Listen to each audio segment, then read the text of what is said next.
যেইতে পরস্পর দুবার আসা কোশ্চেন, পরস্পর দুবার, একবার 9 এসছে একবার 11তে এসছে, অঙ্কটা কিন্তু ভালো অঙ্ক। আর এই পরে যে তোমাদের ফার্স্ট সেমিস্টার এক্সাম হবে ক্লাস 11 এর, বহু স্কুলের অঙ্কতে তোমরা এই টাইপের প্রবলেম দেখতে পারবে কোশ্চেন, বহু স্কুলের। কোশ্চেন কি বলছে যে এ একটা ভেক্টর দিয়ে দিয়েছে, বি একটা ভেক্টর দিয়ে দিয়েছে, এবার বলছে বি ভেক্টরের অভিমুখে এ এর উপাংশ নির্ণয় করতে বলছে। জাস্ট এটা যে দুটো এইরকম যদি উপাংশ নির্ণয় করতে, এর অভিমুখে এটা, এর অভিমুখে এটা, উপাংশ যদি নির্ণয় করতে বলে, যেই দুটো ভেক্টর দিয়েছে সেই দুটো ভেক্টরের ডট প্রোডাক্ট, আর যার অভিমুখে বলেছে তার মড, যার অভিমুখে বলেছে তার মড। জাস্ট এটা হচ্ছে ফর্মুলা, মান বের করার ফর্মুলা। মনে রাখো এটা মান বের করার ফর্মুলা, কিন্তু উপাংশের মান।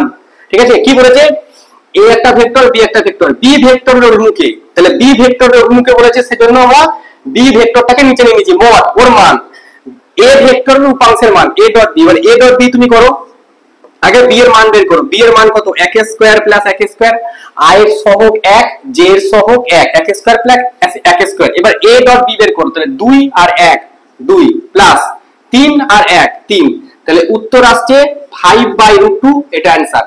যেই মেন 2009 2011 দু বছর এসছে কোশ্চেনটা।